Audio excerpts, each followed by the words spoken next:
برب الناس ملك الناس إله الناس من شر الوسواس الخناس الذي يوسوس في صدور الناس من الجنة والناس.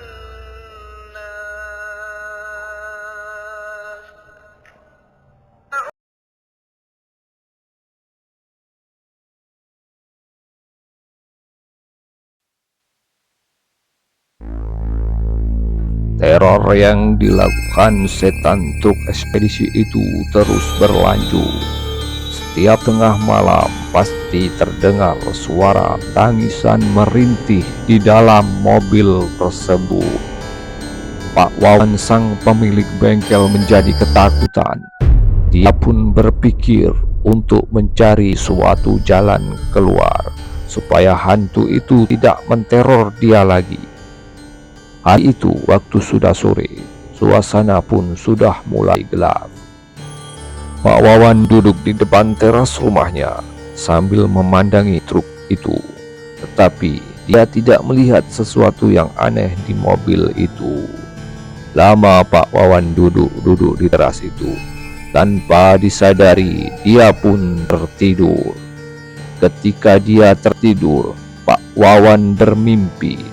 Dia bermimpi bertemu dengan sosok si sopir yang mati tersebut.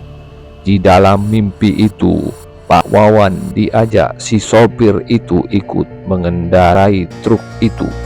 Di dalam mimpi itu, seakan-akan si sopir ingin menjelaskan bagaimana dia meninggal dunia di dalam kecelakaan itu. Di dalam mimpi, Pak Wawan melihat sang sopir itu sedang menerima telepon dari istrinya. Ternyata istri sang sopir tersebut waktu itu sedang hamil tua. Istrinya menelepon si sopir tersebut seperti sang istri sudah mau melahirkan. Perutnya sudah merasa melilit-lilit kesakitan dan air ketubahnya sudah keluar. Terdengar dari HP telepon itu. Di dalam mimpi tersebut, si sopir kelihatan kebingungan karena waktu itu dia sedang berada di luar kota, jauh dari tempat istrinya. Sedangkan sang istri ketika itu berada di rumah sendirian.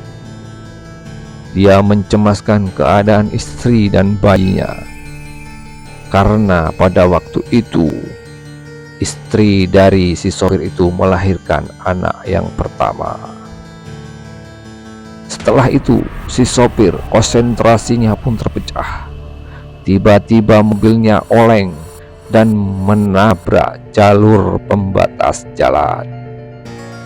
Mungkin itu kejadian sesungguhnya dalam kematian sang sopir tersebut. Setelah kejadian itu, Pak Wawan pun terbangun. Dia kaget akan mimpi tersebut.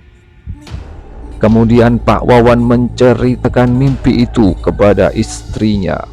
Istrinya pun mendengarkan dengan serius. Setelah mendengar cerita itu, istri Pak Wawan pun mengusulkan kepada Pak Wawan untuk mengunjungi keluarga si sopir itu dan menceritakan kejadian yang dialaminya agar arwah si sopir itu tenang. Dan tanpa berpikir panjang, pada keesokan harinya Pak Wawan dan istrinya pun mengunjungi keluarga dari si sopir tersebut. Dia menceritakan kejadian mimpi yang dialaminya. Singkat cerita, kemudian istri si sopir itu diajak Pak Wawan ke rumah dia. Rumah Pak Wawan. Pak Wawan meminta tolong agar istri Pak sopir tersebut berdoa di rumahnya agar suaminya tenang. Sang istri pun singkat cerita ikut ke rumah Pak Wawan. Ketika itu, sang istri sopir tersebut pun mengabulkan permintaan Pak Wawan. Dia pun berdoa di depan truk tersebut. Sepertinya dia bersedih melihat keadaan mobil truk tersebut yang hancur berkeping-keping. Kemudian istri itu pun berdoa. Begini isi dari doa istri sopir tersebut. Pak, ini anakmu sudah lahir, Pak. Anakmu lahir dengan selamat. Anakmu adalah seorang laki-laki, Pak.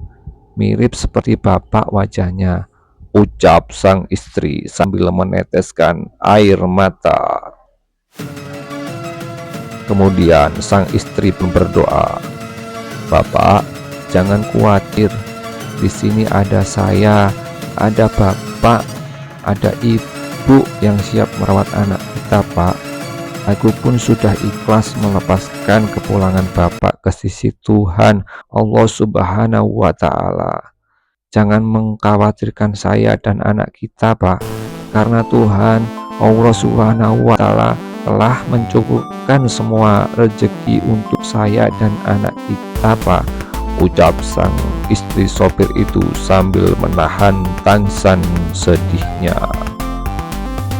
Singkat cerita, alhamdulillah setelah kejadian itu, teror itu pun hilang, suasana kembali tenang, aman dan terkendali lagi.